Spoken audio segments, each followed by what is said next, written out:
there was a need for a network, a South Asian network on violence against women. And the reason we said violence against women is because we want to keep the network's global base bigger, but every year would like the network to focus on, or every 2 years, on a particular issue. So the consensus for the group was that if you have a network, South Asian network on violence against women, this year's focus, or the focus for the next 2 years, would be on domestic violence, as that's what we have discussed in this in the last 2 days. It was also suggested that the network should move by rotation to country. It was agreed that... Can we just say ditto? Yes, you can just say ditto to the points. It was agreed that it should move...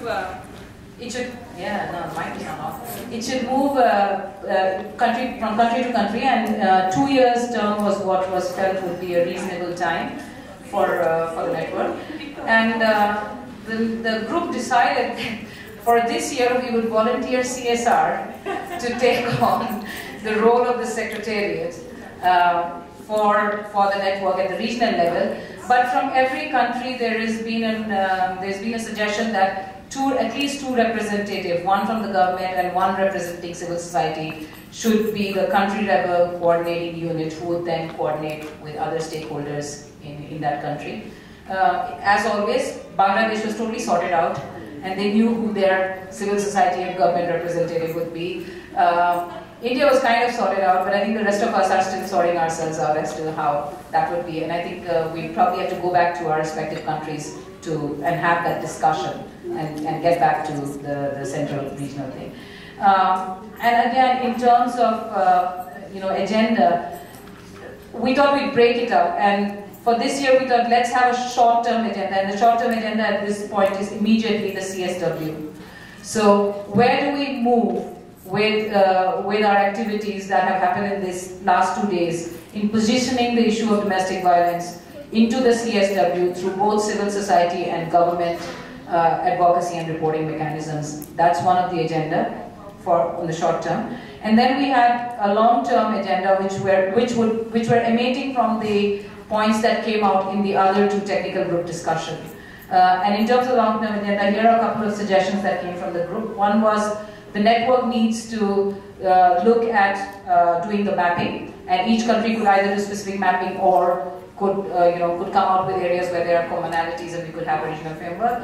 The network would look at really doing, as a pilot, a costing of a domestic violence law, because it's not possible to do costing of domestic violence law country-wise. But if we are to pilot the costing of one domestic violence law and use it as a regional advocacy tool across the countries, then I think we are making a statement for putting the money where our laws are.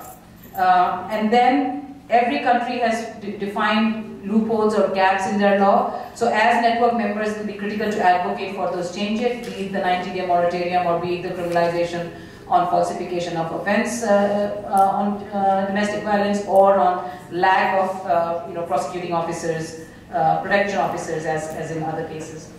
A suggestion came up also to set up, to advocate to have benchmarks, and I think that will come both from the mapping and the advocacy or the costing that we do. There was also a suggestion to have an e-network, and I think that's something we need to look at, because otherwise it's going to be difficult to be connected to each other. And one suggestion, another activity suggestion was to do regional research.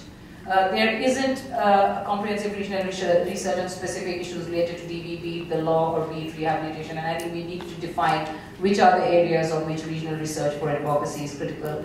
One thing which the group didn't discuss, but it's just come to my mind, is the kind of monitoring that Gayatri is doing, Lawyers Collective is doing, especially on the law itself. That would be critical, because I feel that a lot of mapping has happened through that monitoring process, and that would allow us to then pick up the law, for example, if we decide to do it for India, and do a costing based on the mapping as the background, and that's something that I think we probably need to look at and see how we can move. Yes, Gayatri. Can we take into consideration, when we conduct those exercises, the political dynamics between countries? Absolutely. Because at individual and civil society level, it's not an issue. I totally agree. Okay. So what I'm hearing is that the costing of the law should not be from India, it should be from another country. No, I'm just joking. But or two countries. Yeah. I totally get your point, and I think if we are using it for advocacy, we have to be strategic as to which country and which law we are looking at.